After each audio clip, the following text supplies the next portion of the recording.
Assalamualaikum Bapak. Waalaikumsalam. Silakan Mbak duduk. Iya Bapak. Apa Bapak masih ingat dengan saya? Iya, masih ingat Mbak Safira ya? Iya Bapak. Adik masih ingat dengan Kakak? Iya, masih ingat. Baik Bapak, di sini saya akan melakukan pendidikan kesehatan mengenai akibat pergaulan bebas. Nah, sebelumnya kemarin pertemuan sebelumnya kan kita sudah melakukan pengkajian mengenai keluarga dengan anak remaja ya Bapak. Iya. Kan adik sudah umur berapa adik? 15. Iya, sudah umur 15. Nah, kakak akan melakukan pendidikan kesehatan mengenai pergaulan bebas.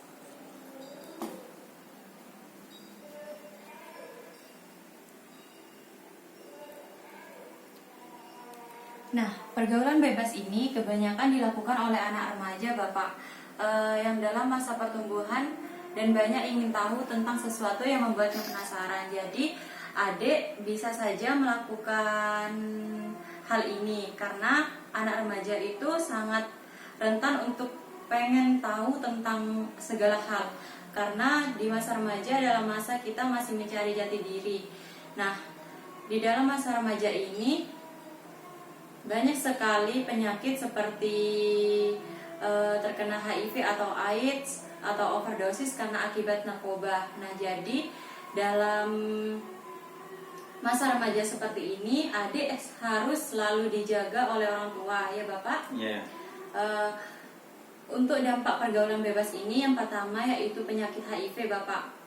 Bisa juga hamil di luar nikah karena pergaulan bebas tadi itu ketergantungan obat-obatan. Karena ikut temannya bisa juga tawuran, ikut pergaulan bebas juga bisa kan Bapak. Untuk tawuran ini sangat rentan sekali. Pemerkosaan juga bisa.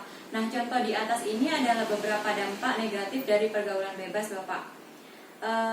Perlunya peran orang tua dalam menjaga anaknya sangat penting untuk menjauhkan pergaulan bebas ini Bapak. Nah, jadi Bapak harus selalu menjaga anak Bapak ini karena dalam masa remaja seperti ini sangat rentan sekali untuk melakukan pergaulan bebas. Nah, jadi Bapak harus selalu menjaga dan selalu memperhatikan anak Bapak. Ya Bapak? Iya. Ciri-ciri pergaulan bebas ini yang pertama penghamburan harta untuk memenuhi keinginan seks bebasnya. Yang kedua, upaya mendapatkan harta dan uang dengan menghalalkan segala cara. Yang ketiga, menimbulkan perilaku munafik dalam masyarakat. Nah, rasa ingin tahu yang besar ini juga bisa menjadi penyebab dari pergaulan bebas.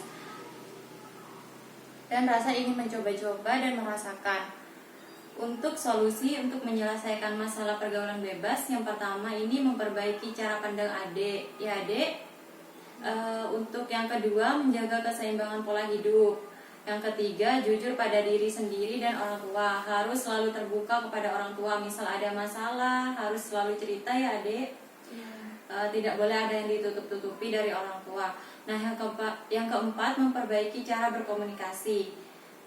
Entah itu dengan teman, dengan keluarga, dengan lingkungan ya adik.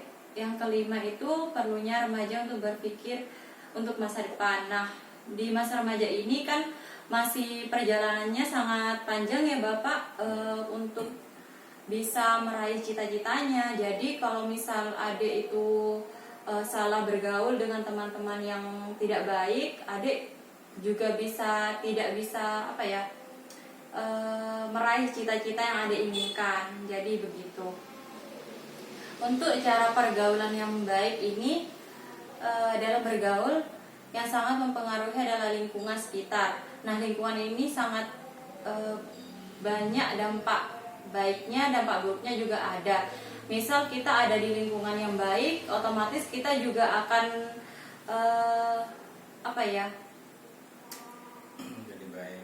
juga jadi baik. Nah, ada pepatah yang mengatakan masuk ke kandang kambing, tapi jangan seperti kambing. Jadi seperti itu Bapak. Begitu juga dengan pergaulan kita, harus memperhatikan lingkungan sekitar kita. Jadi kalau misal lingkungan tidak baik, kita jangan ikut ke dalamnya. Kita harus jadi seperti ikan. Ikan itu kan walaupun ada di air yang asin, tapi dia tidak asin. Jadi seperti itu adik. Kalau misal ada di lingkungan yang tidak baik, adik jangan ikut-ikutan temannya ya. Iya. Nah, mengapa pergaulan bebas dapat terjadi di kalangan remaja? Menurut Dr. Suarez, pergaulan bebas adalah salah satu kebutuhan hidup dari makhluk manusia, sebagai manusia adalah makhluk sosial yang dalam kesehariannya membutuhkan orang lain. Nah, dan hubungan antara manusia dibina melalui suatu pergaulan atau interaksi relationship. Pada zaman modern seperti ini, remaja sedang dihadapkan pada kondisi sistem-sistem nilai, dan kemudian sistem nilai ini terkikis oleh sistem nilai yang lain bertentangan dengan norma yang berlaku.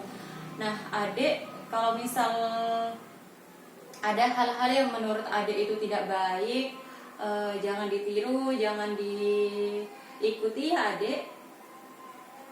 Nah, baik, untuk kesimpulan dari materi ini, dari Penkes yang saya lakukan adalah salah satu kebutuhan hidup dalam makhluk hidup adalah makhluk sosial dalam kesehariannya membutuhkan orang lain.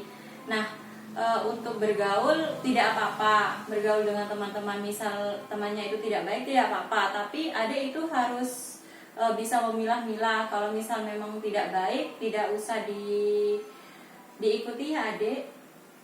Nah, baik, apa Bapak sudah mengerti dengan peran Bapak sebagai orang tua dengan anak remaja? Iya, paham. Baik, untuk kerjasamanya terima kasih. Kurang lebihnya saya mohon maaf. Mungkin Bapak ada yang mau ditanyakan? Sudah cukup paham. Baik, terima kasih adik, Bapak. Iya. Saya pahami dulu. Assalamualaikum warahmatullahi wabarakatuh. Waalaikumsalam warahmatullahi wabarakatuh.